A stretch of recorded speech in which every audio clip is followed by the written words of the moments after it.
Hey, what's going on, guys? Welcome back to the show. Appreciate you guys tuning in this week.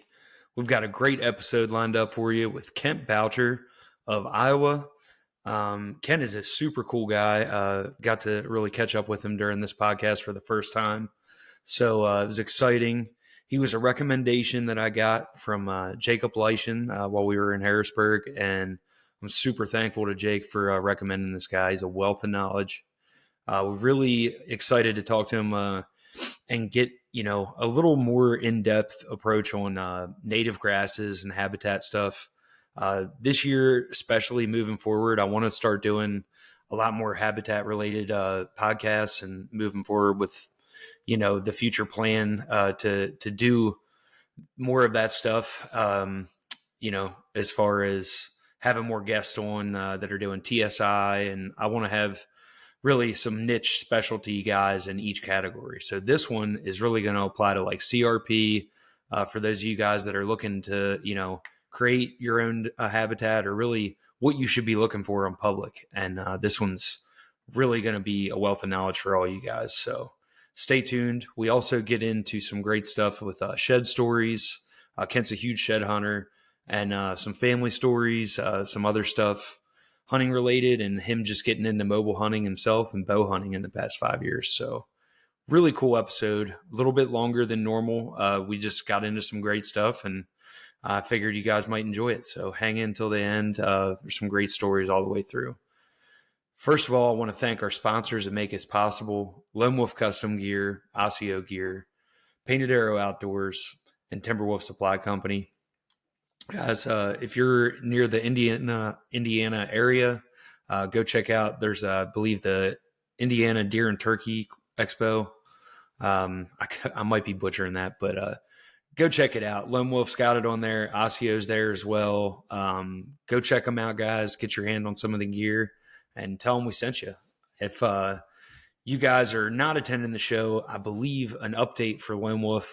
If you're interested in buying any stands or sticks, get on there and buy them tonight. They're getting ready to change over the prices, and I think everything's going to go up around $50 or more, depending on what it is. I think it's just relative to the aluminum cost, and we've had some price increases just coming from Cody himself. So unfortunately, it's just the way the market is right now with everything. So I want you all to save some money if you wanted to stand before next season. So there's that. Our quote of the week, this one is from Jim Rohn. I really like this quote. I hope you guys like it too. If you don't design your own life plan, chances are you'll fall into someone else's plan. And guess what? They don't have much planned for you. Hope you like that. Guys, it's the truth too. You need to make your own plans. As much as this podcast is about hunting, I want it to be a little self-development tool also. Working on yourselves is a huge thing. And I think self-development is probably one of the most important things that's helped me achieve some of my goals. So with that being said, not getting too dramatic, let's get into today's episode with Kent. What's going on, Kent? Thank you for joining me this evening, brother. Yeah, man, I'm honored to be on your show, and obviously you're an accomplished hunter, and you're working. You got that iron sharpening iron crew behind you with Whitetail Addictions. I've met a few of those guys and have just been thoroughly impressed with not only their killer instinct, but how well you guys all have each other's back. I think that is something that I don't know. It touches back on probably the earliest days of hunting communities on this planet. And there's definitely a few of you guys that do look like cavemen. So it makes sense, but no, I'm just tickled to be on your show, man. And, as far as how I'm doing, today, the real fuel was 18 below, and I am a farmer by trade. But on these weeks, I spend quite a bit of time working from the office instead of outside. But today I did end up working quite a bit outside, and so it feels good to be in the office and recording a podcast with you. Amen, man. No, I really appreciate that, man. It's definitely humbling to be on the staff with all these guys, and I feel like it has kind of become like a second family almost. You know, we always Sure. keep up with each other and support each other through the season, but it's always really cool. Like we do the get together in Iowa at Andre's place, and Yep. it's like a little family gathering. You know what I mean? We really have like made a great group of guys, and I'm proud to be on there with them. But it's kind of how you got here today. I Yeah. was working the Harrisburg show there with Jacob Leishan, and Yeah. he's such a good dude, and Oh I yeah. really enjoy asking him like, hey man, like who's some good people that you would recommend for a podcast? Because I mean sometimes, and I know being a podcaster, like Oh it's yeah. kind of hard to get fresh people that like you don't already know. Yeah. And I'm not crazy big on always reaching out to people all the time. So man, I really appreciate you joining me. But let me get a little background on you and Yeah. like kind of how you know Jacob. Yeah, for sure. So first of all, Jacob is an awesome guy. He's super genuine and has a unique perspective on most things. You can tell when he shares information on something, it's something he has spent some significant time pondering.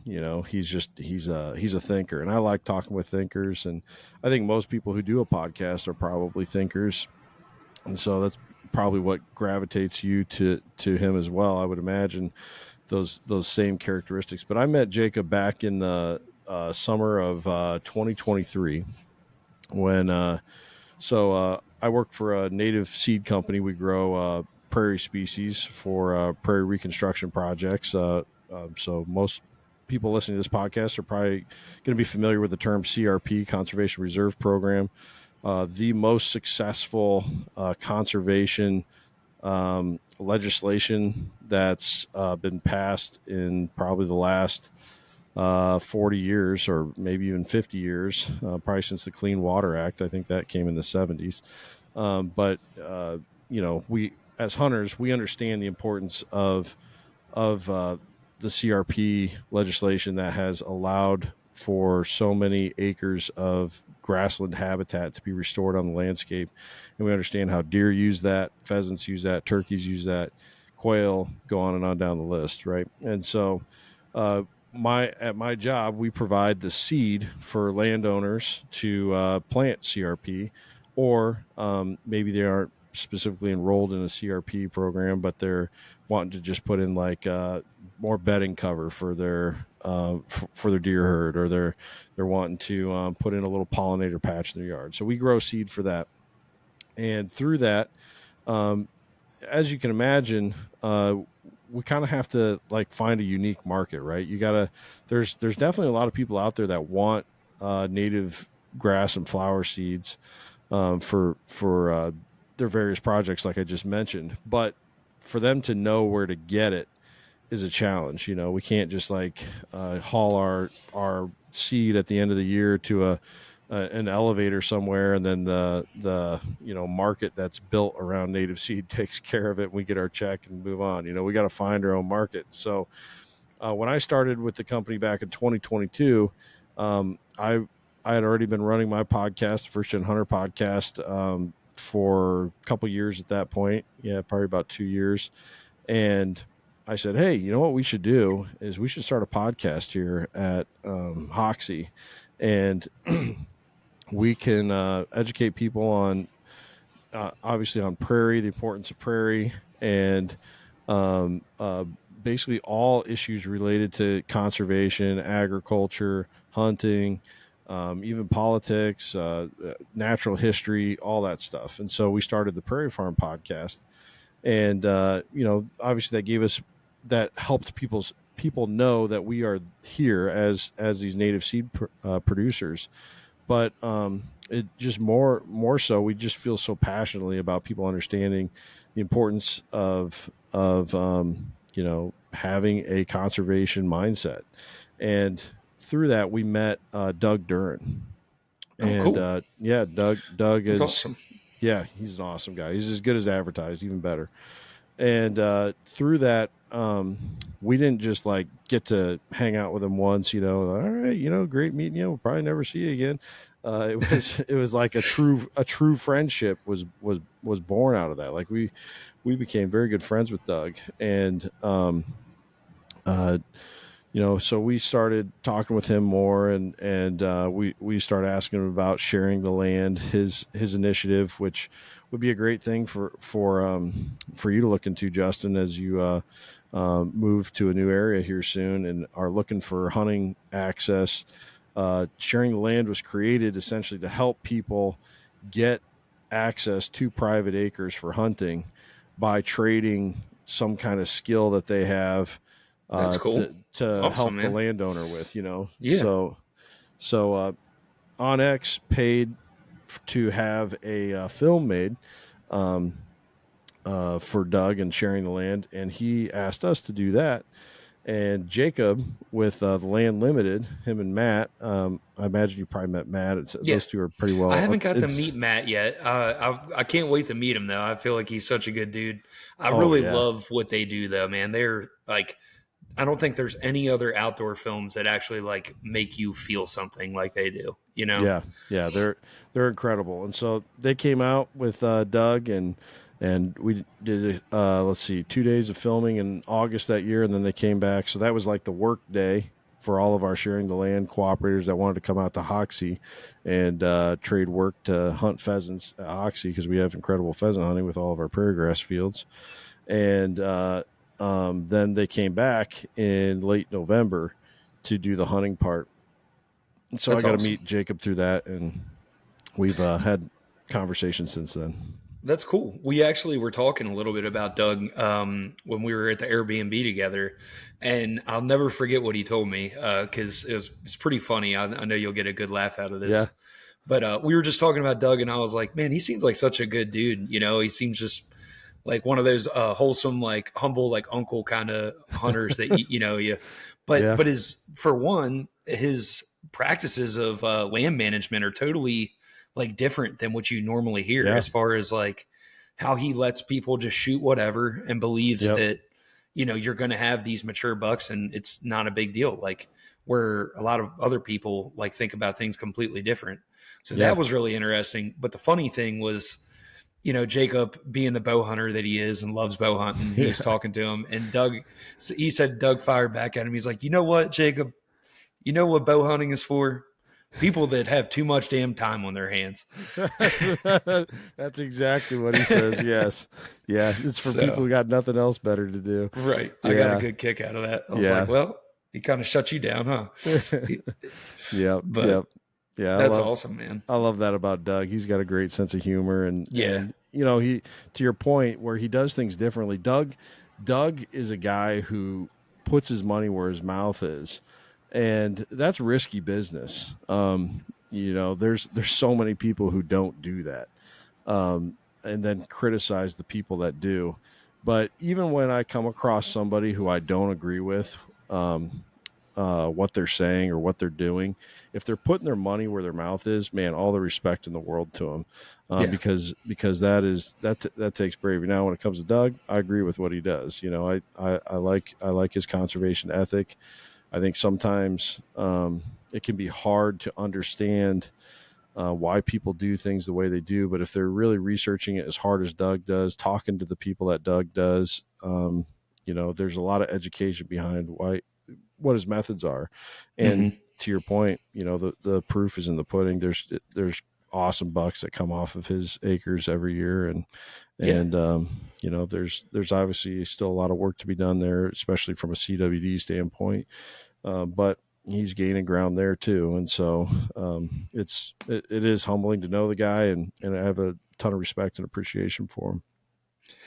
This may sound biased asking you this question, doing the native grasses and stuff, but how Yeah. important to you, what's the importance level of native grasses on somebody's land management? Let's say, you know, they've got, let's call it 300 acres, right? Hmm.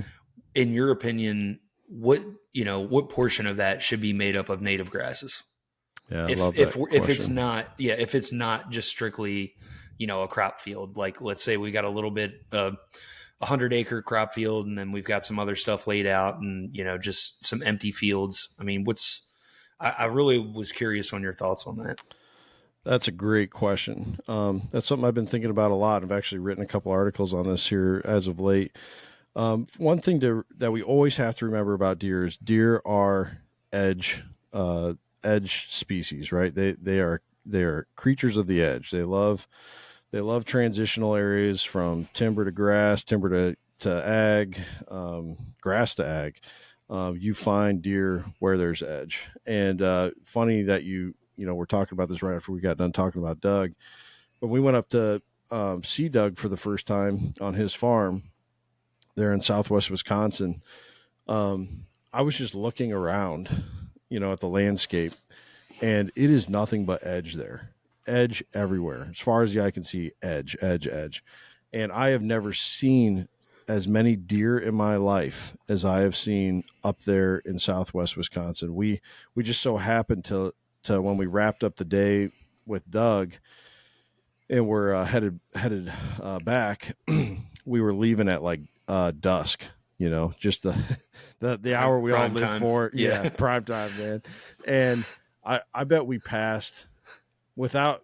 I mean, I think I was driving, so I couldn't. I'm not like sitting here like really scanning the fields. I got to keep my eyes on the road, but I bet I saw 75 deer within a mile of driving. There's just, I mean, every field, every property, just Loaded. dozens of deer, Yeah. and it just really illustrated that fact. Like, wow, if there is edge habitat, you're going to have a lot of deer, and so you got to start with that first. And the second rule is deer are, even though they're an edge species, they are they do live in grassland habitat. They absolutely do. One of my target bucks this last year was a buck that was living in a field of switchgrass, and that's what he preferred. I mean, far from any significant timber. He had standing corn next to him, but he was living in the switchgrass. So they will do that. But that being said, you got to have timber and a lot of it to have a lot of deer. And that's the other thing that Southwest Wisconsin has. It's a lot of oak hardwood forest.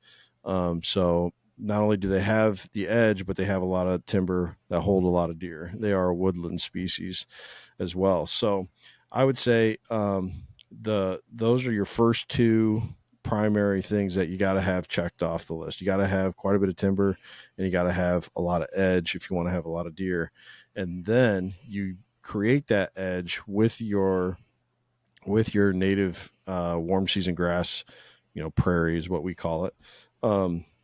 Have your prairie habitat that feathers in with those hardwood edges. Now, when you're saying with the edge, I kind of want to like help paint like a little bit better of a picture for some of our listeners. Yeah. Are you referring to like just where like you'll have like a nice strip cut in, kind of transitioning between like CRP and hardwoods? Is that what you're trying to? Yeah, that's a good like illustrate. That could be a way to do it. Okay. What's usually a better way, a more natural looking way. There's a term called edge feathering. And that's where you have, so imagine with me, let's go back to your, I think you said it had 100 acres of timber on this 300 acres that we said? Yeah. We're just painting a picture for like a 300-acre parcel. Yep. So let's take that 100-acre timber and we'll say it's oak hardwood, it's what you want. Right. And that's going to be pretty uniform. I mean, hopefully you got a good forest management plan in place and, you're doing the TSI work that needs to be done to have a healthy timber there. But more or less, it's pretty uniform, right? It's all these tall trees, big canopy and healthy understory of small, younger trees coming up, your oak region and some of those other just smaller species that are more around the forest floor. And then as you work towards the edge of the timber, you could kind of have, if you don't have a feathered edge, it's going to be a stark transition, almost like a timber going into an ag field where it's just like you could just see the dividing line. That is not a feathered edge. That's a very hard edge. And those it's not that those can't be productive. In fact, I think like during some of the hottest days of seeking during the rut, I think those can almost be kind of even preferred by some bucks because they're so fast, right? They can move along that edge quickly and get to the next doe bedding area and then on to the next. Yeah. And so sometimes those hard edges, they can be an advantage, but most of the time it's better if you went from that hard edge to, okay, we're going out of all these oak trees. Now we're going to go down into maybe some like cedar trees, something that's a little bit shorter, a little bit bushier instead of so tall. And most of the vegetation is way up in the top of the tree. This, a cedar tree is bushy all the way to the ground, or maybe some other evergreen species, some white pine or some fir trees.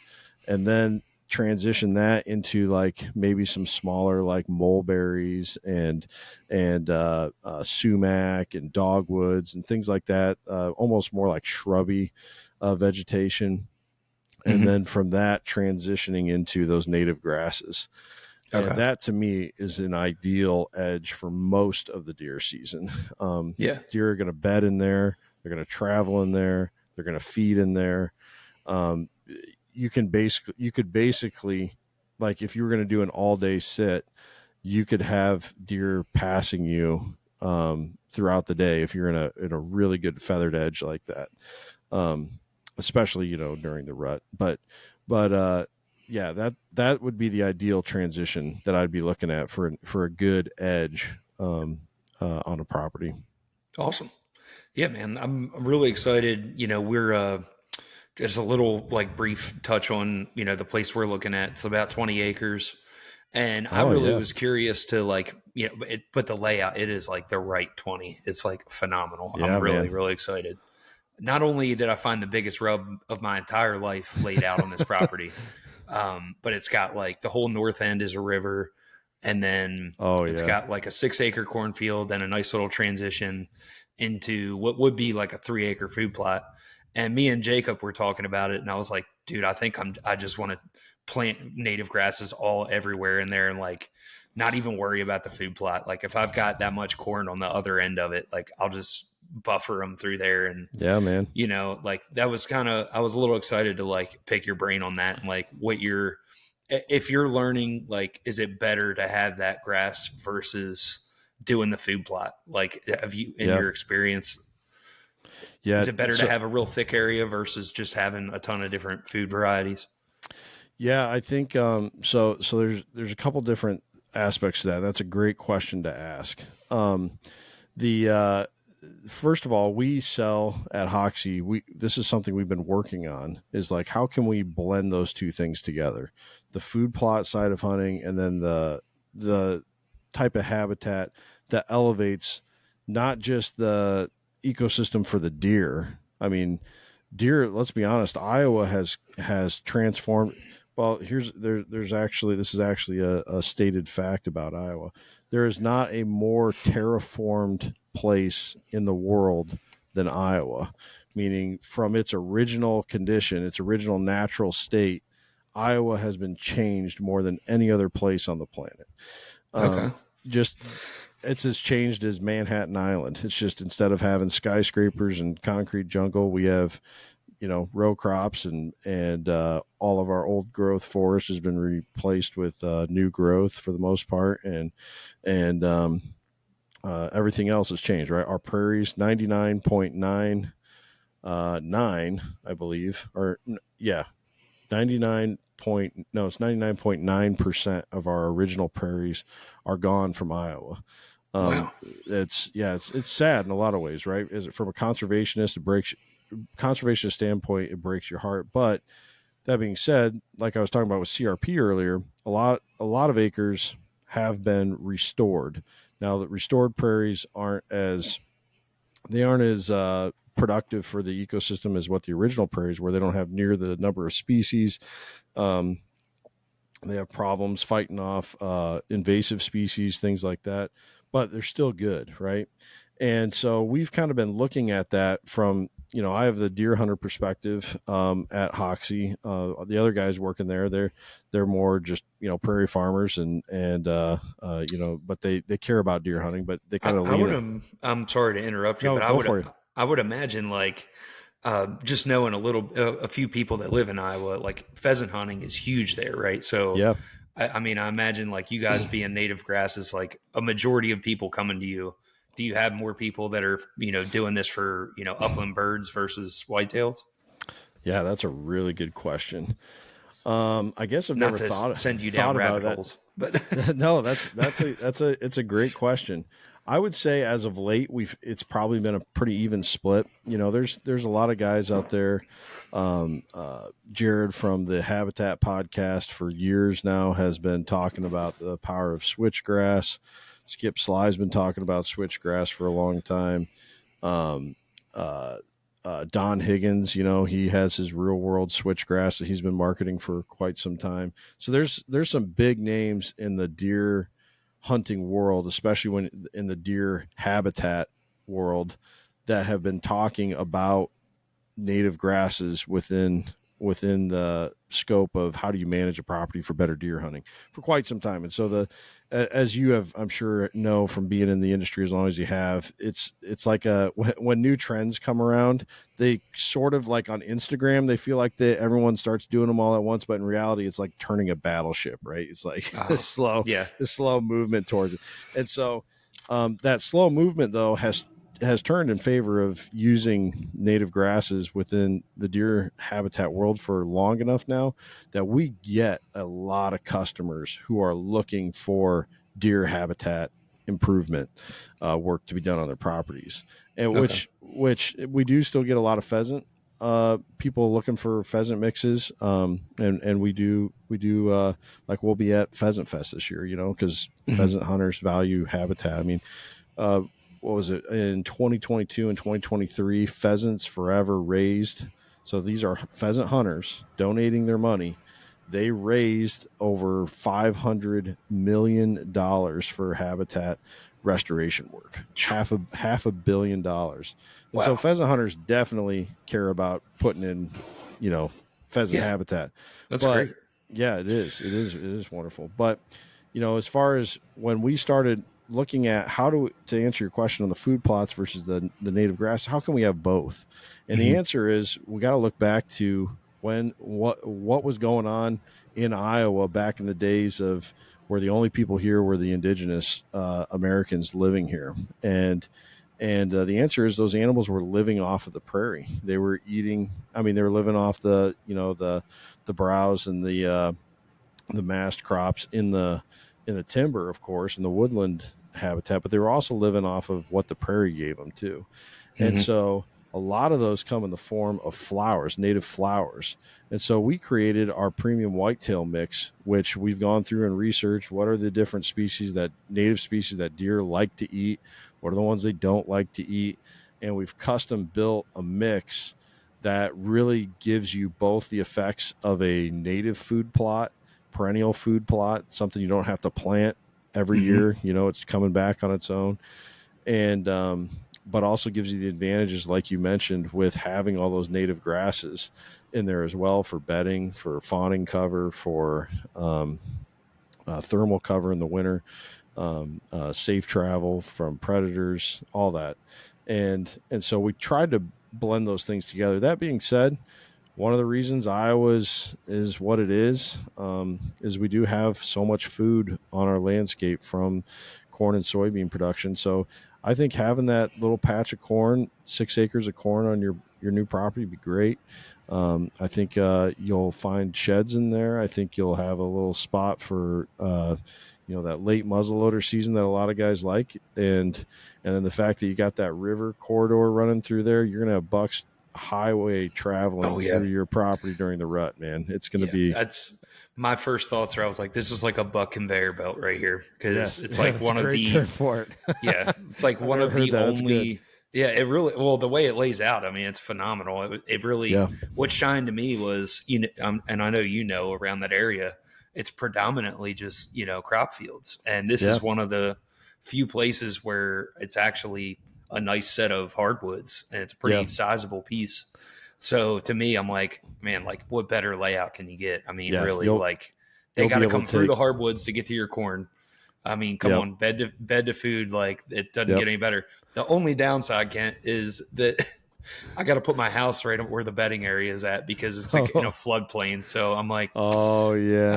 I'm gonna probably plant some miscanthus grasses or something to like hide the driveway, and I'm sure they'll get used to it. But Do some canlo. Don't do miscanthus. Do canlo. okay, I know. I can see we're gonna be good friends. I feel like I'm gonna Yeah, be. man. You're definitely gonna have to help me out with picking the right stuff and varieties out, man. I'm definitely looking forward to catching up with you when I get over Absolutely, man. there. You name the time, man, and I'll be out there and I'll give you a hand. That'd be no problem. Yeah, But I really appreciate it.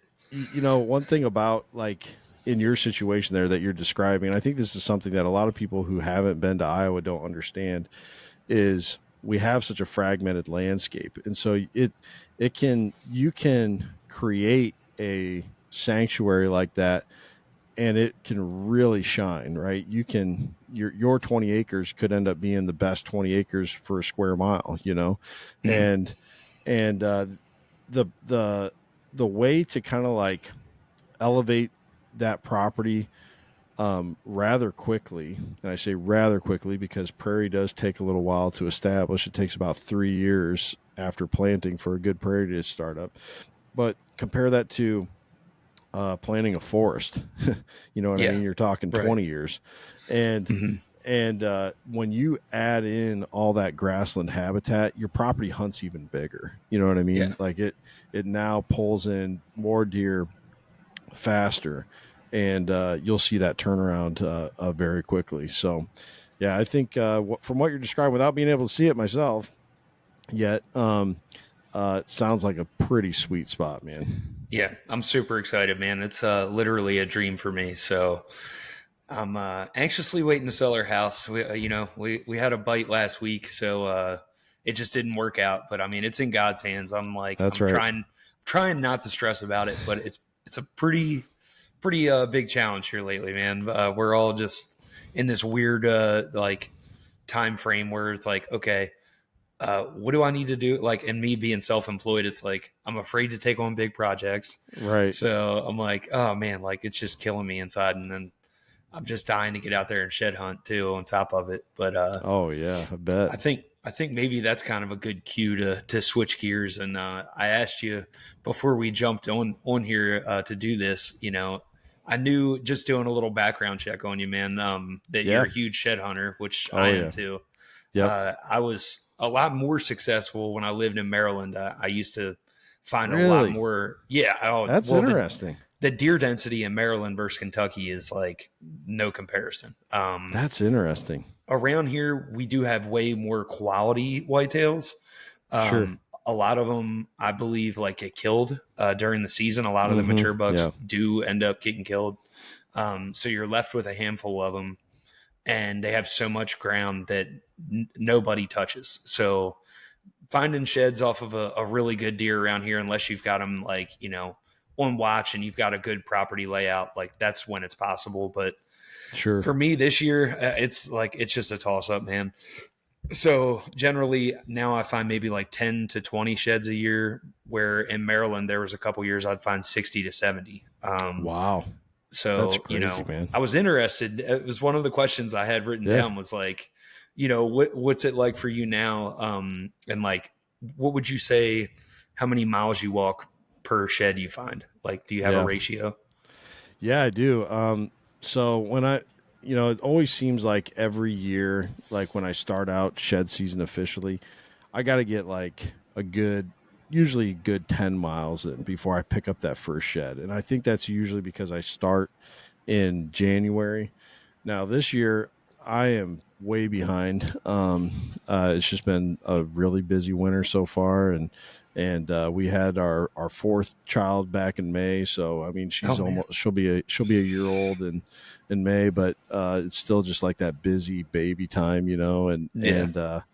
my wife and I we work opposite shifts really. I work during the regular work week, and then she's weekend nights as a nurse. And so on the weekends, I'm with the kids while she's sleeping, and it hasn't been warm enough really yet to haul the kids out and start shed hunting. So Yeah. -18 is a bit much, man.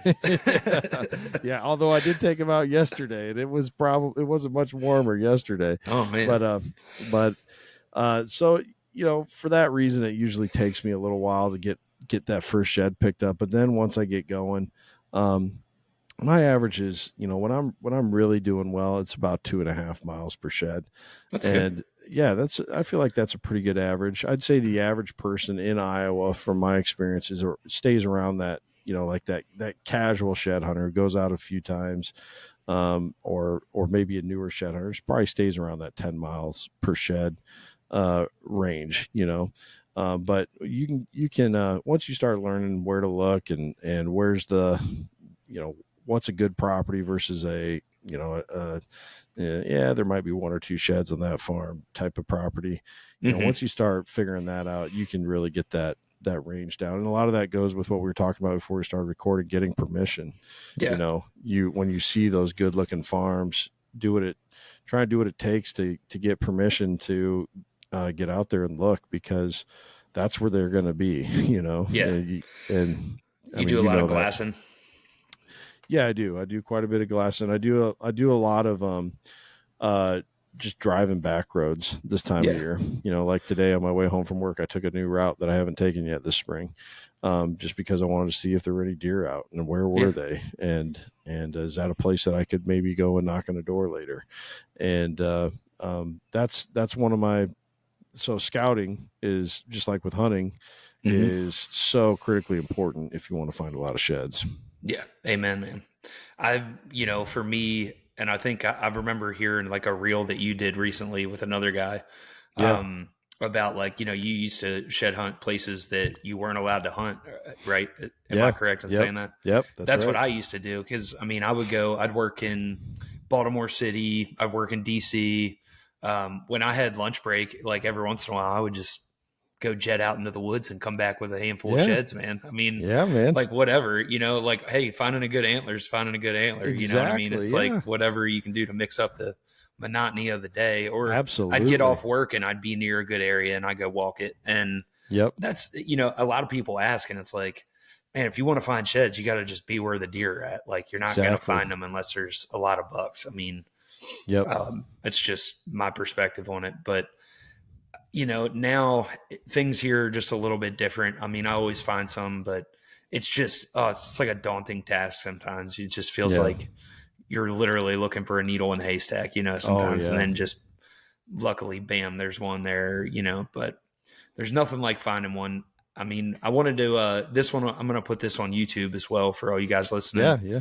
on the audio, but do you mind sharing your favorite shed and maybe like a little Yeah. story on it? Yeah. I asked my wife that when you sent me that message, like, man, which one do you think is my favorite? And she started, because I got them all over the house, man. They're on. I'm sure. My I'm my sure. sister makes fun of me whenever she comes to visit. She's like, "You literally have antlers on every flat surface in this house." And I'm like, "I don't think I have any on the steps yet, but that's probably a tripping hazard or foot stabbing hazard." But Yeah. I got them all over the place, and so I asked my wife that because she's seen them all more than she cares to, and so we started talking about a few, and I just had a post today from that conversation I just had with Andrew from Endure Hunt. He would be a great interview sometime, by the way. Okay. Just an Sweet. interesting guy, Nice. who's had to find his way into hunting as an adult, and that's not easy to do. But Yeah. he was talking with me, and I was telling him a story of this buck that I found, a dead shed buck, while I was squirrel hunting with one of my best friends, and we ended up finding the mashed set of sheds about 5 yards away. So that one, you can see the pictures of that on my Instagram profile of I just did. I remember what you're talking about. I checked it out. That was yeah, wild, man. yeah, it was so wild. I mean, it was Yeah. 5 yards away from this completely devoured buck. And here were the match set literally laying on top of each other as if somebody had set them down there, Yeah. and frozen under the ice. We had an ice storm come through that covered them up. So that would definitely be high on the list. In fact, I kind of have a little bromance aspect to that. When my buddy and I found those, we split the match, and we're like, hey man, whoever lives longer gets the other side. So I got to outlive him to complete that match. That's awesome. But so that one's real high on my list. I found a giant one with another one of my best friends, Caleb, back in would have been spring of 22. Just a really, really nice shed that's pinned at the top of my profile there with a big split G2. It's just a great shed. Yeah, And then I that thing found looked one. beautiful. Oh yeah, man, that thing Yeah. was clean as it gets. And there's another one in that bloodline, that genetic line that must have been like I think it might have been 2 years older, and it was just chewed like you wouldn't believe. But I found it, and that thing would have been even bigger. That thing probably would have been, it probably would have hit 80 inches. And, but the entire brow tine was gone. Big part of the main beam's gone. But it had that same big old split G2 and just was more massive and just an awesome one. So that one was pretty cool, but it's all chewed up. But the one that ended up making the list is this one right here. Let's see it. It's this giant. I still got my score sheet on here from the North American Shed Hunters Club. Just giant 4-point side with some little extra trash on it down by the base here. Yeah, and that thing is beautiful, dude. The main beam on this thing is just wild. I can't remember the exact measurement. Well, I probably got it here on the scorecard. Oh no, they didn't write it out. They just wrote the overall. But this single side here for a 4-point side scored over 66 inches. No kidding. And so, I mean, you double that, right? That's roughly what you do. That puts you at a 132, and then you add 20 inches of spread on that thing. That's a 152-inch 8-point buck. I mean, that's just an old buck. I found it with my wife. It was the first true, what I would consider a giant shed that I ever found. And I found it on a farm that my family owns, and we just I've only found 2 sheds on that farm. It's just not a great shed hunting farm. Yeah. And you just don't winter there. Right. Yeah, exactly it. They don't winter there. It's great during the rut. I mean, there'll be times where you'll have 50 deer pass your stand during the rut. But come winter, deer and that's what you were saying earlier is so spot on about, you got to be where the deer are at, because I just really feel during that winter shift, that late season, post gun season shift that deer make to wherever their wintering territory is so big. Like in October, almost every farm that has some kind of habitat on it in Iowa is going to have deer. Yeah. At least south of Highway 20, we'll say.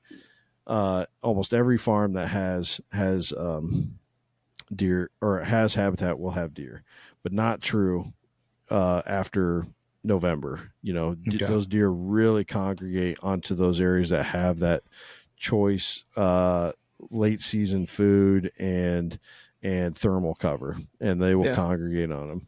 And so finding that shed on that farm was just kind of felt like a miracle. It was the first just shed meant to be. Yeah. It was under a cedar tree, next to a picked cornfield, and having my wife with me and stuff was just, it was fun. Man. It is. There's nothing like just running up on one, when you see one. Oh yeah.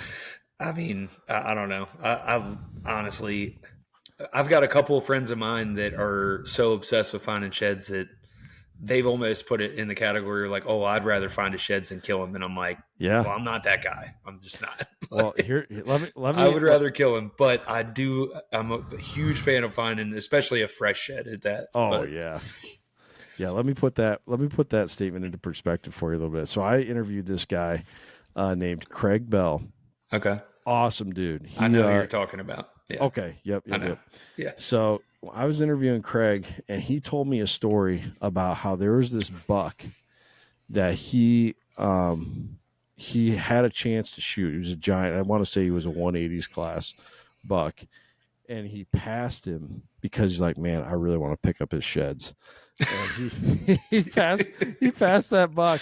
And, oh man. And I think it's that same buck. He went back and camped out for a week around the time when he believed that buck was going to shed, and he watched him with binoculars all day, every day for a week, waiting for him to shed so he could go in and get those sheds. That's hardcore. There's guys out there that I know a they few of love them. hunting. Not Yeah. many, but I know a few that are like that. And Yeah. they're with doing it for elk too, in Yes. Yep. Pennsylvania. These guys Yeah. are super hardcore, man, and it is cutthroat out there. Like Oh, I bet. Yeah. it is. You're talking about like 400-inch bulls that they're just oohing and on over left and right, and they find them. I mean, Yeah. I really need to get. I need to get this guy. His name's Russ Gleaksner or Glexner, I think you pronounce it. Okay. Look him up on Facebook, man. Like Yeah, definitely. it's a wild the amount of crazy big sheds this guy finds. But Yeah, that's yeah, awesome, man.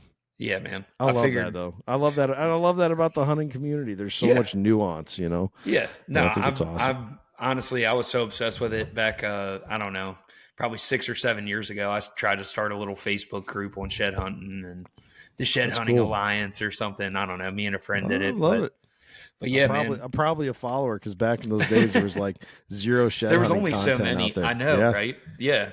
This so me and him on the eastern shore of Maryland, there's just really, really good genetics. The soil is phenomenal. Yep. It's very similar to Iowa, like just the layout of the land and like the way Yeah. it's all displayed. And I found this Magnum. Oh, that's an awesome shed. Dude, yeah. I love those split brows, man. Those things cut me to my heart. He's I just love got those so things. much weird mass on him, man. It's Yeah. like crazy. But I did not see this thing until I was standing over top of it.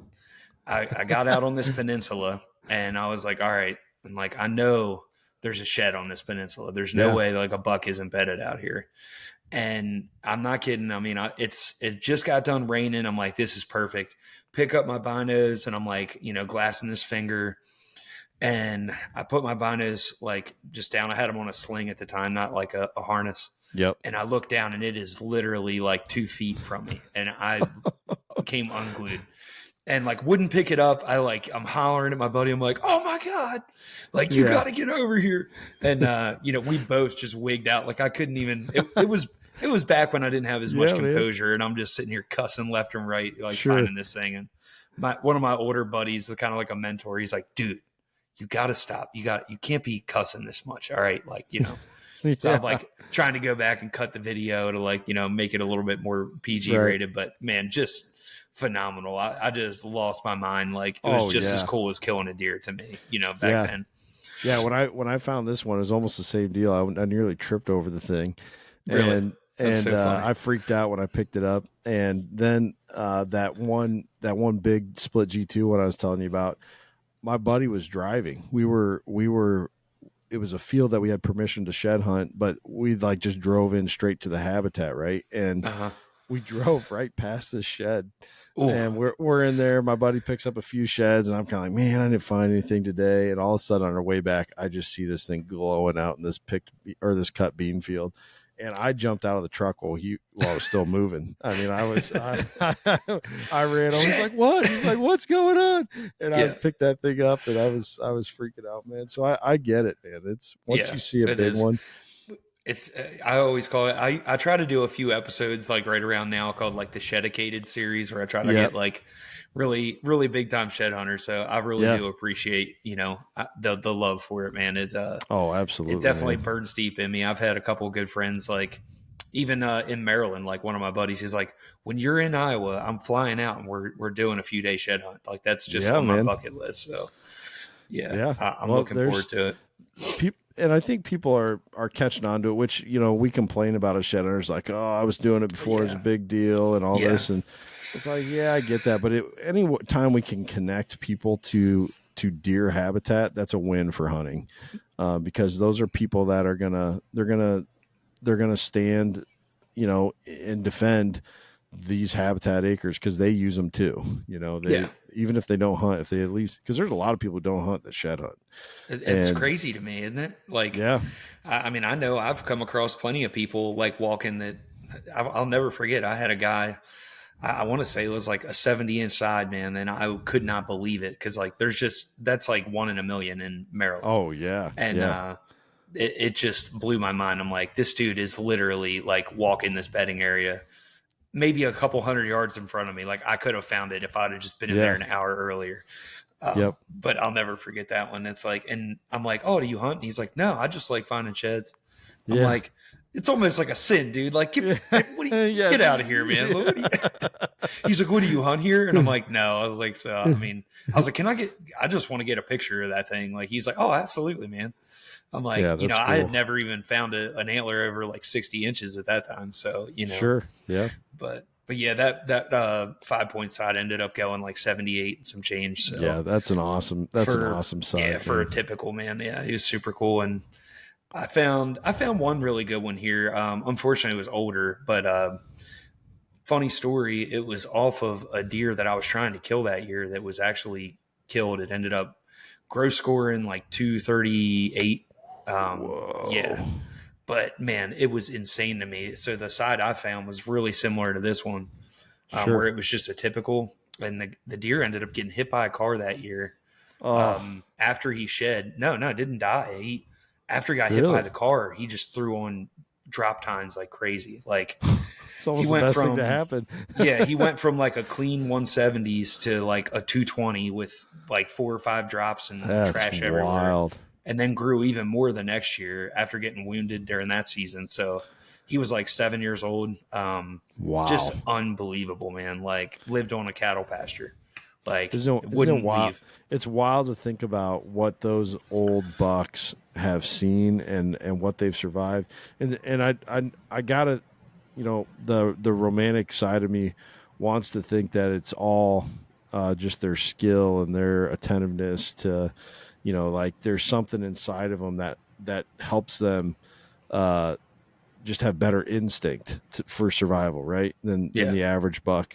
But I got to think a lot of it's luck too. You know what I it mean? is. Getting Yeah, hit by a totally. car like that and Oh, well, surviving and I mean, so I knocked on this guy's door to get permission, and he's like telling me this story, and I didn't want to let him know that I knew that deer was in the area, right? So yeah, I was right, just yep. trying to play dumb.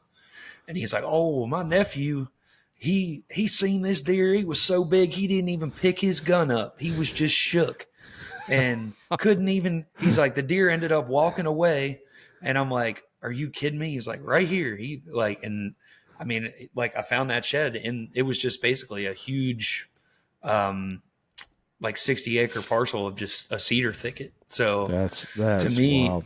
and the wildest thing, Kent, was like, what made that deer grow so big? Like there wasn't Yeah, any ag anywhere around there. That was yeah, strictly just a cattle farm. Like, what yep. is it? Genetics? Like, what's your thoughts on that? Yeah, definitely genetics. That's you gotta have the foundation to build off of, and so Yeah. he had that clearly from his Right. genetics. But yeah, he must have been getting enough food from because that's how our genes are fully expressed is when our bodies are given the materials to build on that foundation of our genetics. It's kind of like you could have somebody who's got the capabilities of a pro athlete as a kid, so maybe they're going to be like 6'6" and maybe they're going to be like 250 pounds of pure muscle, but they grow up in like a super broken home. They're eating TV dinners and saltine crackers and washing it down with Mountain Dew every day.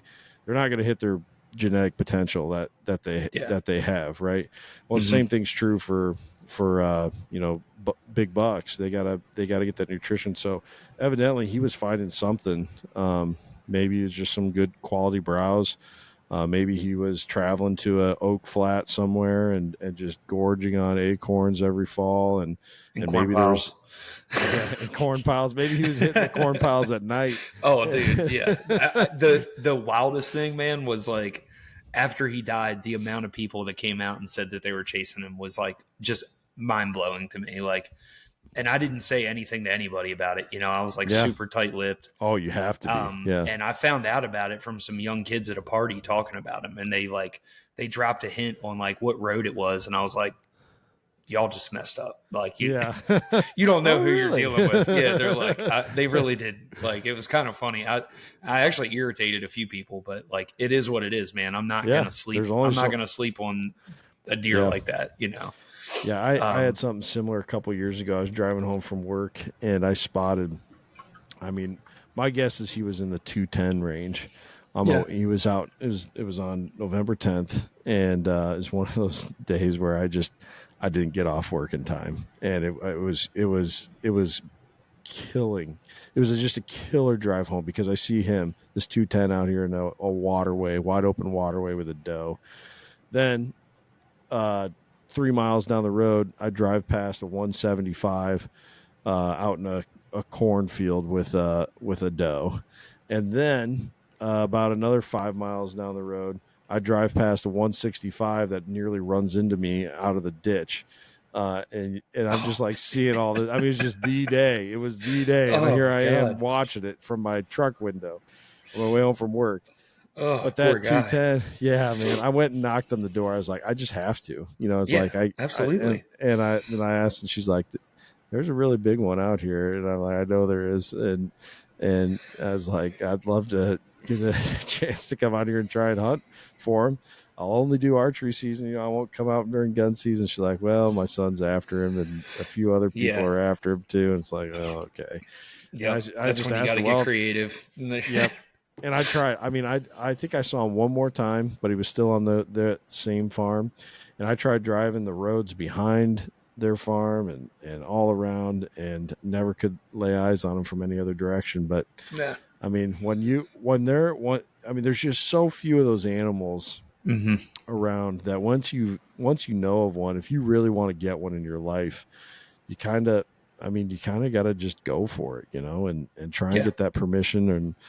And it's a shame when you can't, but Yeah. No, that's how but it is. to your point, man, like don't sleep on anything. I mean, if you really Yeah. want something that bad, like those deer are 1 in a million, in my opinion. It's like, Oh yeah. um, but man, I got to ask again real quick. What day was that? Just want to know like That the that date. was yeah, that was November 10th. November 10th. Okay. Yep. And it What's your was favorite day? Like you would say in Iowa? Because like I've got November 5th seems to be the magical day here, like in Kentucky and Maryland for sure. me. But Yeah, I'd say November 9th, 10th, around that range is just it's a money time of year. yeah, Down where my dad's farm is at, the one where I found this big 4 point side. I've had quite a bit of luck down there around uh, more like around Veterans Day, so the 11th to, or even a couple days after, can be really good. And then another thing not to sleep on, especially here in Iowa, where once again we have such fragmented habitat. Um, you'll hear guys talk about this. I once heard Tony Peterson talk about this on Wired to Hunt, how he likes hunting big bucks post Thanksgiving yeah, because they do more searching. They know the game is still on. Like they know hmm there's still does to be bred, and they've the not always, but usually the biggest buck on the farm is the most dominant buck, and he doesn't really have to work too hard to get every hot doe that's on the farm that he's living on. But eventually as the season goes on, there's less and less, home field does that he can be with that are hmm coming into estrus. And so he's got to start searching more.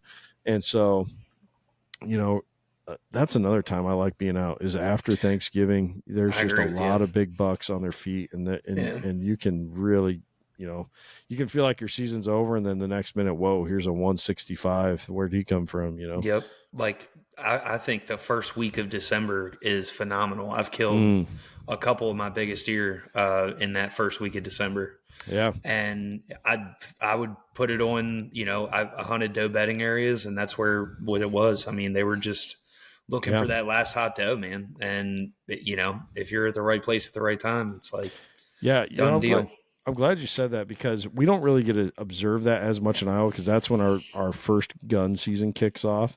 Yeah, Is and I'd always heard about the second rut, right? And that I never like really would see it. And for one, I don't really I rarely hunt those regular gun seasons.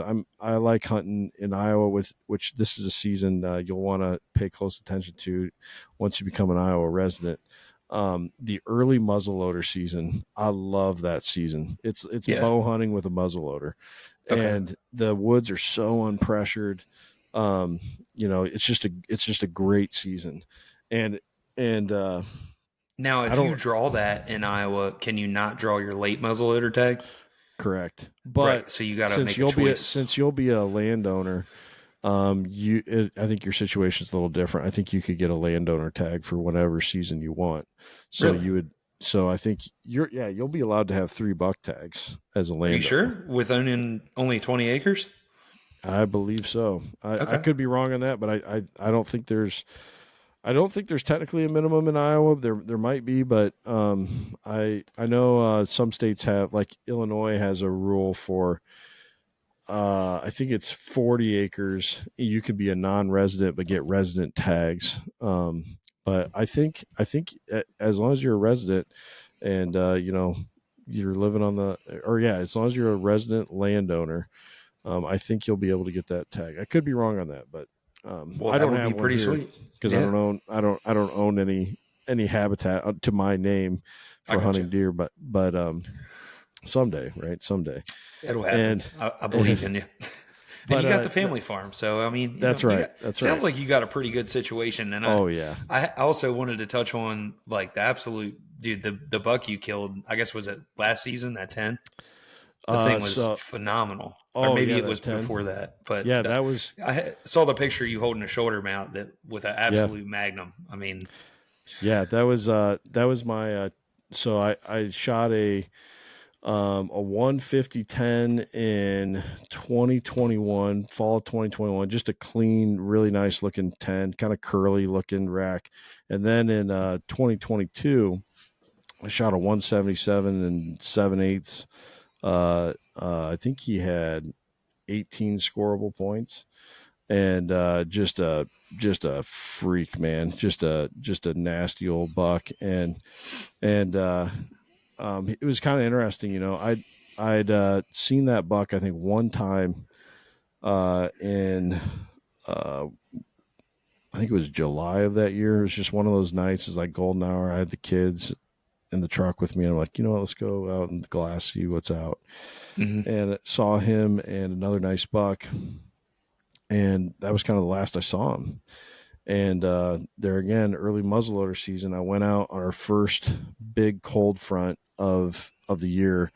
And so early muzzleloader usually falls like this, like around the 14th. I mean, it's during the what we call the October lull, right? Yeah, And it's a very unique season. There's basically, unless you have a massive cold front like that, mornings are pretty well dead, and evenings are awesome, but only for the last 15 to 20 minutes of legal shooting light. yeah. So after sunset, even so, you're in that last half hour after sunset that you're allowed to hunt. But it gets crazy. I mean, all of a sudden there's like a million deer in the field, and there's big bucks out there and everything else. So it's like it's a lot Yeah, of waiting, nothing's been but shot at but yet, so right, it's nothing's been like, shot at. And so if yeah, you can put yourself in the right spot, holy cow, can you capitalize? And that's basically what it was, except for it was a cold front morning, and I think it got down to like 19 that morning. So it was a hard frost. All the everything, the woods, the timber was still green, man. Like all these leaves were falling off the tree from this hard frost, and it was like snowflakes just falling everywhere. All these green leaves, and here comes this big old buck that I hadn't seen for several months at this point, 3 months, and he's just as casual as can be, just walking through the woods, and just gave me a perfect shot at 32 yards, and he was dead within 50 yards. that's And awesome. like, man, I can't tell you the feeling that was, just like Yeah, seeing him again, and getting that shot on him, and not even knowing whatever happened to him until then. That's It was it's pretty. one of the coolest parts about whitetail hunting, man. Like, actually, this buck behind me, like I tried to Yeah. kill him in velvet, and he relocated, and then all of a sudden he showed back up like right in the beginning of November, and I killed him like 2 days later. Oh But yeah. it's just He's an awesome when they awesome. come back into your life. You're like, oh man, what? Yeah. Yeah, Yep. Yeah. So I mean, there's good opportunities in that other 150 that I shot. That buck was that was another early muzzleloader buck down in my dad's farm, where I found this big 4-point side, and he was just bedded in a feathered edge. yeah, It was a transition from timber into like kind of some grass. It wasn't native grass. It was some other invasive grass, but it still had a feathered edge and a lot of like shorter, more spindly trees, higher stem count trees that kind of transitioned into. And he was just bedded in that feathered edge, and he just stood up and gave me a shot right when he was getting ready to get out of his bed later in the afternoon. Perfect. Yeah, worked out great. Do you, we are the running and gunning podcast. Yeah. So do you do a lot of like mobile style hunting? Are you using a Yeah. hang on or what? Yeah, that is the best way to hunt, in my opinion. Especially if you want to get on a big animal. To me, no doubt about it.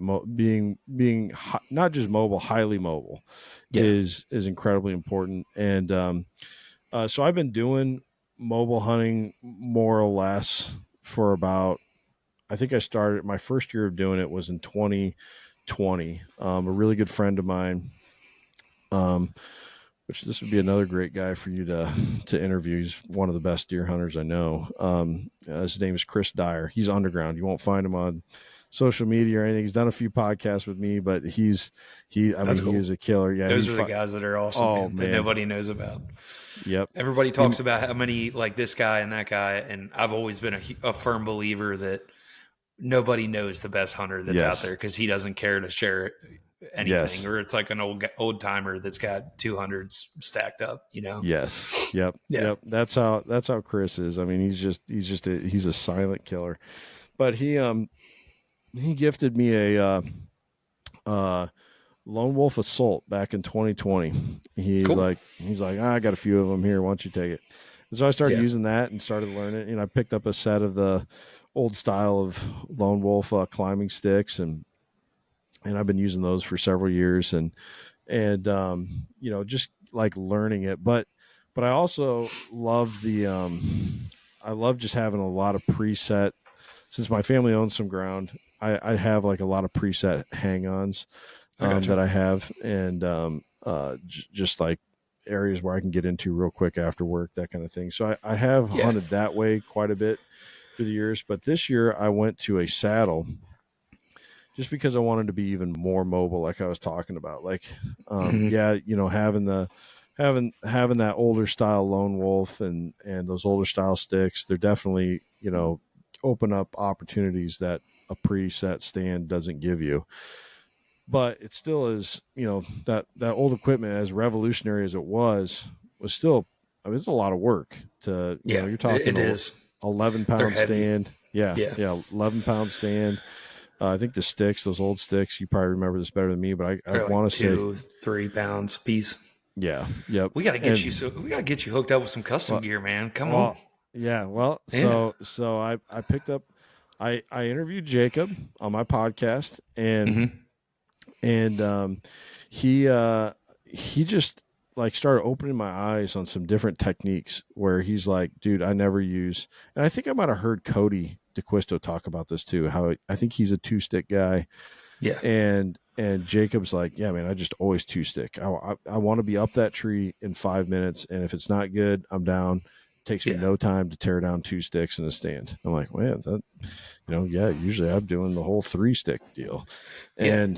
and so I like took that to heart this year, and then I interviewed a guy that I think I saw you've been on his show before, um, Jeremy from the Antler Up Yeah. podcast. Yeah. I He's a had good him buddy. on. Yeah. So yeah, dude is awesome. I mean, you want to talk Hmm. about a guy who just knows how to explain things like so well.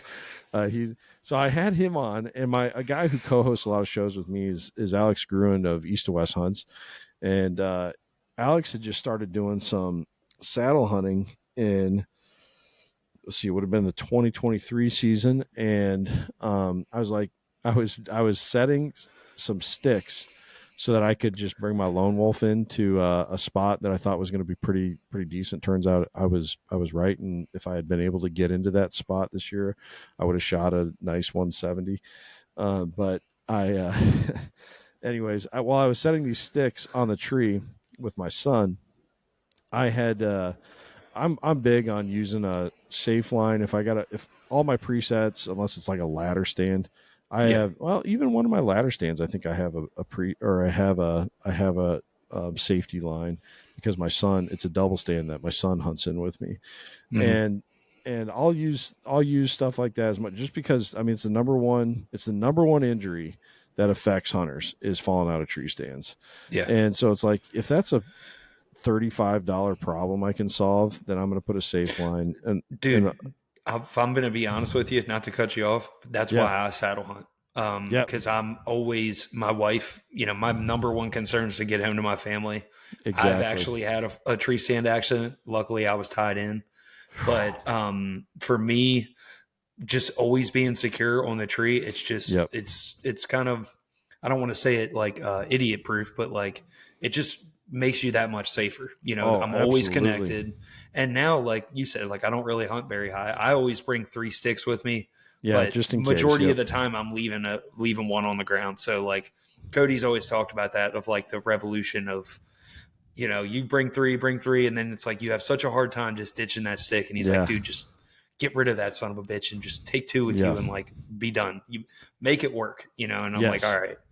Yep. So Yeah, yeah, it's huge, man. yeah, that's spot on. That's the whole point, is just being ultra light. And that, like Cody explained, it's a trusting process. Like, you have to just trust that it's going to be okay if you enter the woods with 2 sticks instead of 3. Yeah.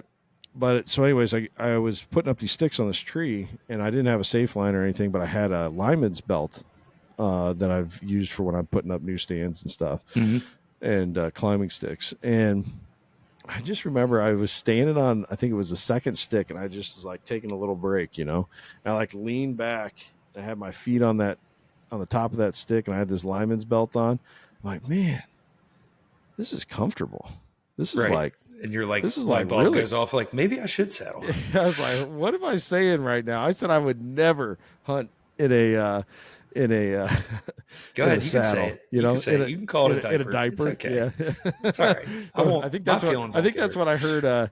I heard Aaron Snyder or Cody There's call it so that one. much Yeah, trash it's talk on hilarious. them, but it's like whatever, Yeah, man. To each their own. It's a tool, and I that's right. also hunt with a hang one, but for me, it's just versatile, and I love putting the tree Absolutely, between me and the deer, and as absolutely. a self filmer, like there's no easier way to film a deer hunt than a tree saddle, in my opinion. Yeah, So yeah, absolutely. All amen to all of that. And yeah, so if it works I, for you, don't that's argue. right. That's right. So I interviewed Jeremy, and I had Alex on there, and I'm like, all right, guys, I just, for the sake of my listeners, I need to get a podcast out here on what is it like to hunt from a saddle, and how do you do it, and what's all the gear you need, yada yada. Well, Jeremy did such a great job walking me through it Yeah. that, like, going back, I should go back and listen to the episode. You can probably hear me being sold, as this Well, podcast. he is a tethered guy, and I know. I know that I've seen him work a couple shows together. We were just working the Harrisburg show together, and I've watched him sell. So I think Yeah, he's been he's there and done natural. that a few times. Yeah, Man, he sold me so hard on it. And to his credit, like, he never got annoyed with me. I was texting him all these questions as I was deciding, because I was at that point, I was looking at upgrading to a lighter stand. I was either going to go with the Lone Wolf Public Land .5 is what I think what it's called, yeah, or this new company that came out, Ingwe. Those two had the lightest 2 stands on the market, yeah. Lone Wolf and Ingwe, and I was looking at both of those. I was like, well, I should just do this saddle conversation just to, just to cover the base, right?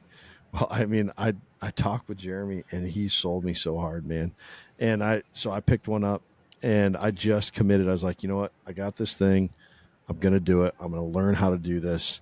And, I didn't even practice with a thing in my yard. Everyone tells you to do that. Go practice on a tree in your yard. I just like, man, I don't have time.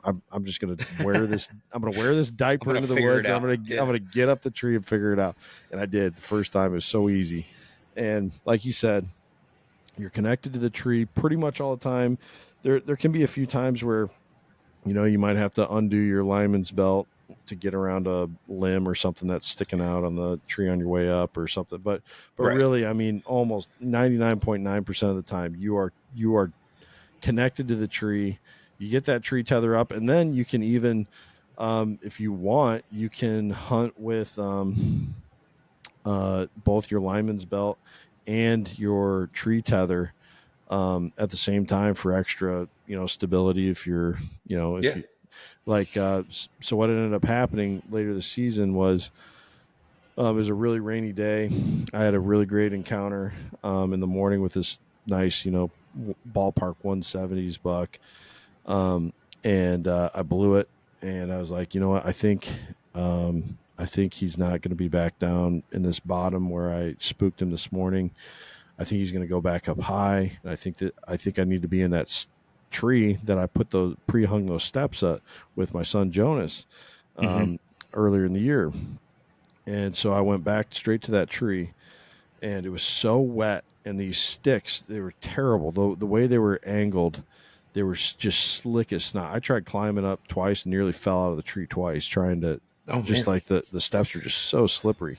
I was Yeah. like, I can't do this. Thankfully, I brought my lone wolf sticks with me because I was worried that would happen. And I was Yeah. like, well, I can't get in the tree I want, but here's a decent tree about 20 yards away. And so I ended up going to that tree. And um, I, sure enough, this little tiny button buck that had walked by earlier that morning came out, and I didn't see him because I was busy watching this other buck in the timber, and he sees me up in this tree, and he kind of spooks a little bit, which kind of ruined the opportunity I was going to get on that 170. Oh no. But it was kind of good too because um, I was slipping a little bit on my platform in the rain. Like I didn't feel like, how you just, one of the things you really got to make sure with when you're saddle hunting is that you got a good base, like so you can Mm-hmm. draw your bow and aim and be steady and have a good shot. And I was feeling like I could like almost slip off my platform a little bit, which there again, you're tethered into the tree. Yeah, it wouldn't be fun, but you're safe. Yeah. And Was it and like kicking out on you or? yeah, almost. It was Yeah. just like my boots were so slippery from the rain and the mud that it was just real hard to be firm. And Yeah. so what ended up happening when that little buck spooked, it was perfect because he kind of cleared the field for a minute, but there Mm-hmm. was a hot doe in the area. And so those bucks are coming back. Yeah. And Exactly. Right. and No I big and deal. I right. And so what I ended up doing then was I was like, you know what? I need to not just be on my tree tether leaning so far back on this platform. I need to get my lineman's belt out too and like Give cinch you that up extra tight. extra stability. Exactly. Yeah. Exactly. And so that gave me a chance to do that. I ended up shooting a nice buck. Not the one. And had I been in that tree that I wanted to be in, I would have You'd killed have that got him. 170. I would have had Oh him at man. 15 yards. But because I had to go to that other tree, there was branches in the way, and I mean, just didn't have a shot at him. But he's on the list for next year though. So There you go. there. There you go. But I mean, all that to say, like the so the ease of using a saddle is so good that I didn't even have to practice in my yard. I could go out. The first time I ever wore that thing into the woods, and I was in a tree within 15 minutes. You know what I Yeah. mean? Yeah. Like try that with any other kind of hunting equipment. It's just not happening. I agree with you. Then Yeah. then I was able to with my bow kill a nice buck my first year using the saddle in the rain. Yeah. Like those things are just they're foolproof in my opinion, and they give you so much more confidence to like. How often when we go deer hunting do we just feel like we got to push it, but we don't have confidence in our equipment, we don't have confidence in our decision making or whatever. The saddle takes that equipment part of it out of there. You're just Yeah. like, nope, I can get into any tree. I know Yeah. there's so many That's times that, exactly how I feel. And that's what I yep, love about it. Like my whole premise of going to the woods is having the most versatile setup I can get. And yes, people ask like why? And it's like because I don't know if I'm hunting a crooked tree yep, or a straight tree or what I'm going to be getting into. And that's I want to exactly be right. prepared. Like if I'm going to hunt 15 feet or 6 feet off the ground, like, I want to make Yep. sure that I'm comfortable and stable. And man, we'll definitely hook up when I get out to Iowa and I'll give you the gamut of all the custom gear stands. But Yeah, the new man. one, the Ranger, is phenomenal, man. It's a perfect big platform that gives you the option if you want to sit also. Oh, that's But dude, awesome. that thing freaking bites like crazy. Yeah.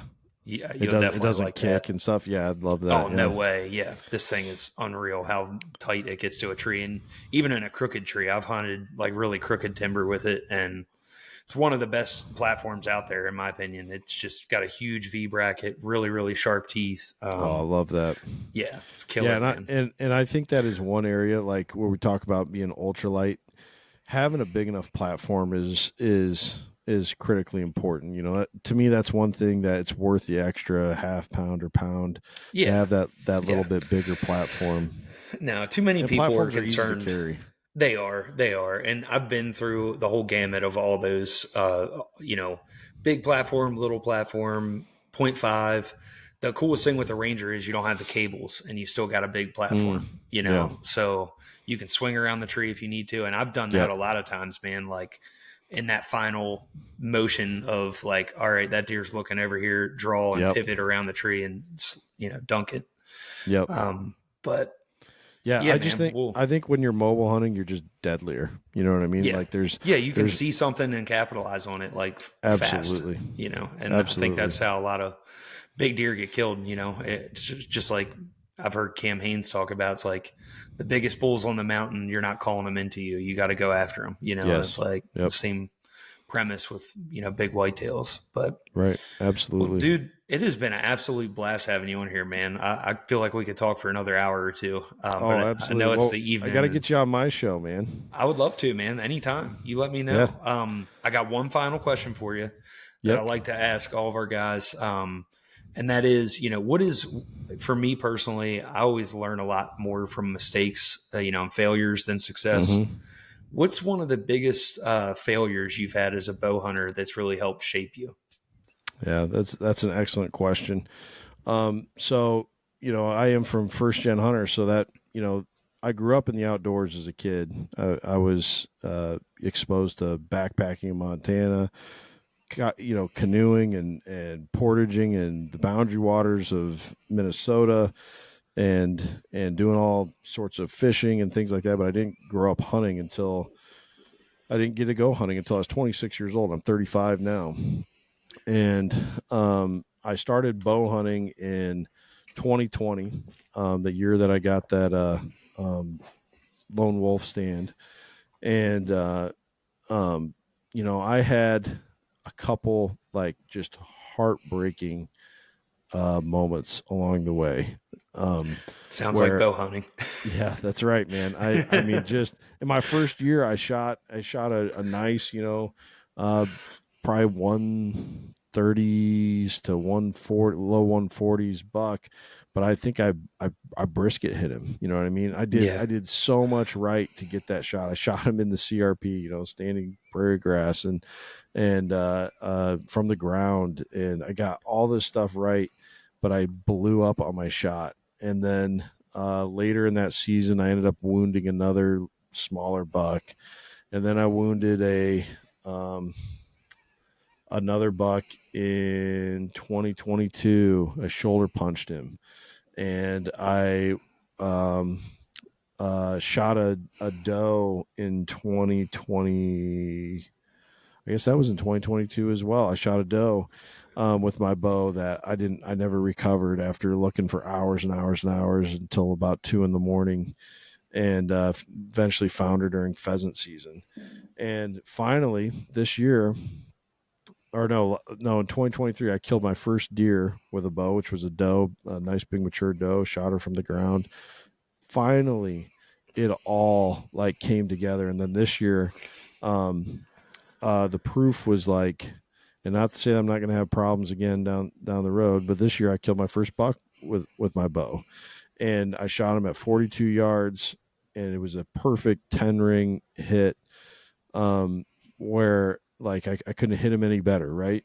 Mm-hmm. And what it took to get to that point was like just acknowledging, like, man, Kent, you got a problem with your accuracy. You're getting on deer, you're figuring out like where you need to be.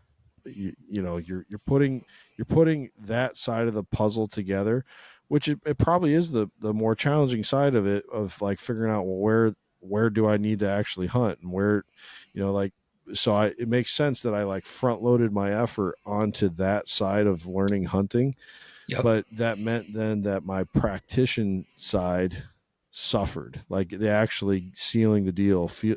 I was killing deer all along with my muzzleloader and and a gun, stuff like that, but I wasn't getting it done with a bow. And Mm-hmm. my big epiphany moment was, you remember those they used to have tons of ads on Instagram. They don't really advertise anymore, and I think that's because they don't need to. Like, people have found how good their product is. Um, Dead Nuts Outdoors, they had those cutout life size targets Mm-hmm. that they're made out of like the same material that like political yard signs are made out of, Yeah. and like campaigning signs, Yeah. and It's like a 3D printout yes, of a deer. Yeah. I have a yeah, couple of them. Mm-hmm. yeah, they're awesome. Yeah. And I was like, I can shoot the dot on my foam target 1,000 times every summer and it's no problem.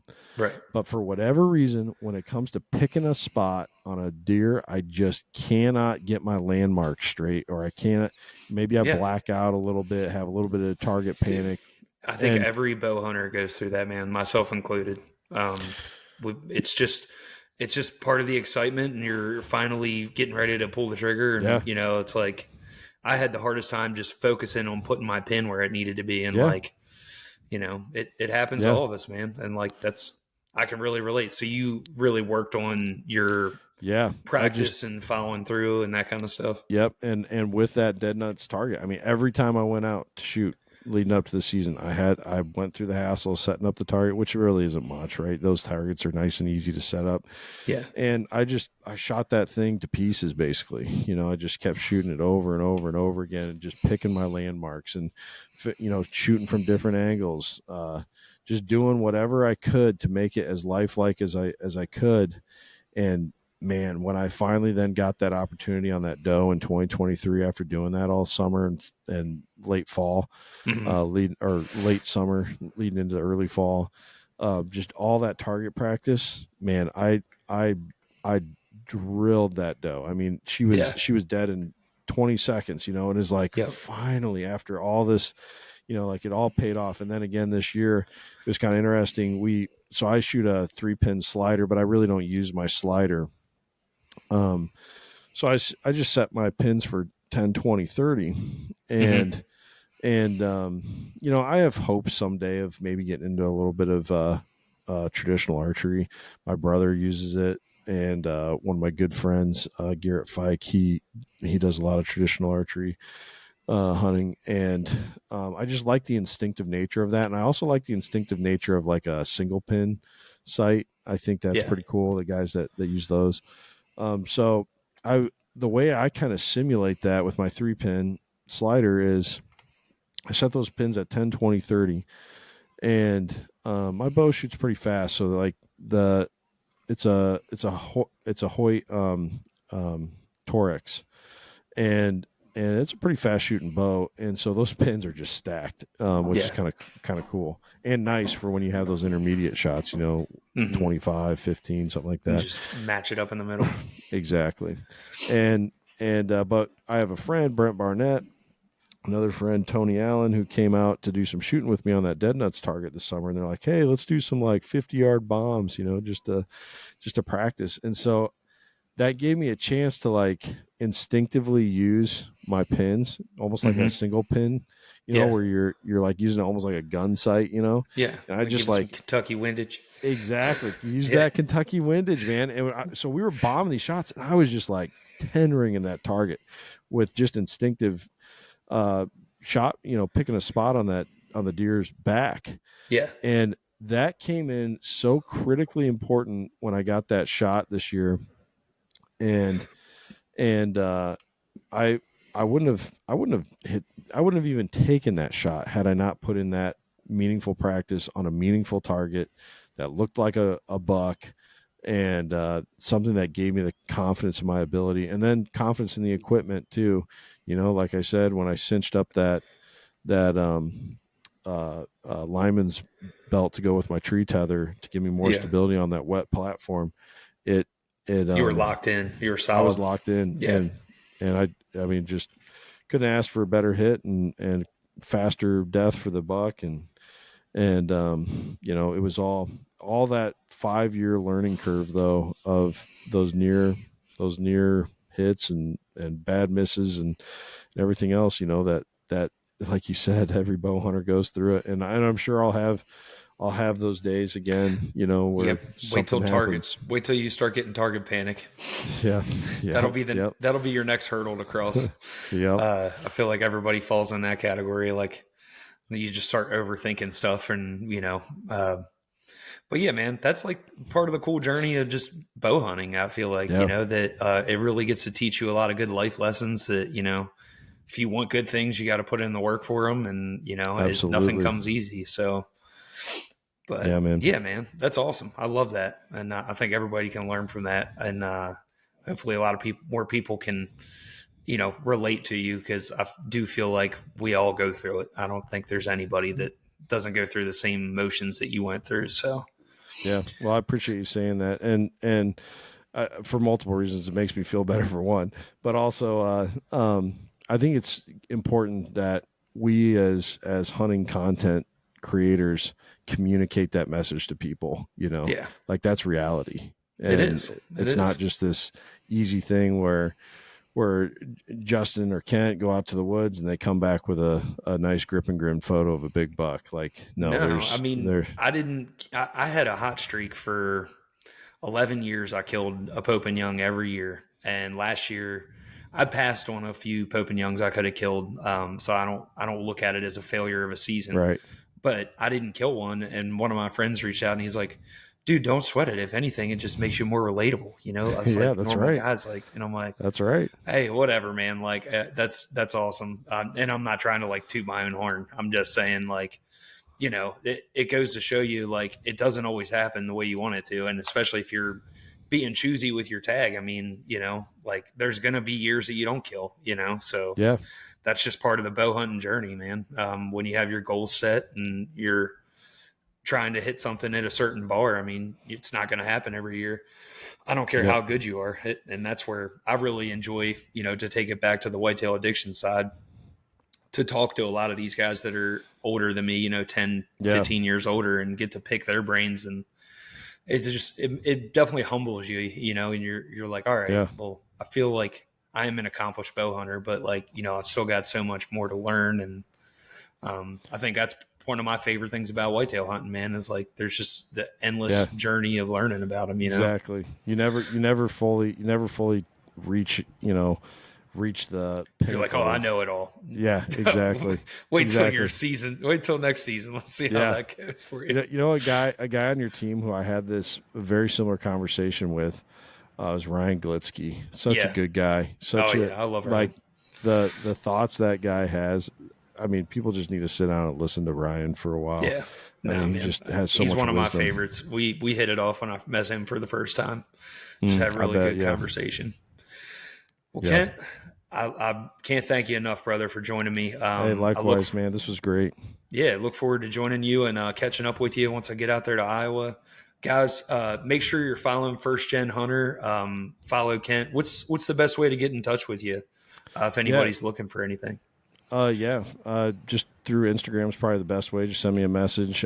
First.gen.hunter is my handle. And, I try to get back to you pretty quick. But yeah, you can tune into the podcast as well. The First Gen Hunter podcast airs everywhere. And, yeah, have lots of great guests. Soon to have Justin on there. We'll record that one live when you're here, buddy. We'll Yeah, get dude. I was together. thinking we'll definitely do that. Hopefully, I'll be out there in the next month or two. So Yep. I'll Let me know. definitely keep in touch, and we'll catch up once we close this one out. But thank you Yeah, again, man. buddy. Really enjoyed this one, and hope you guys all did too. Looking forward to catching up with you all next week.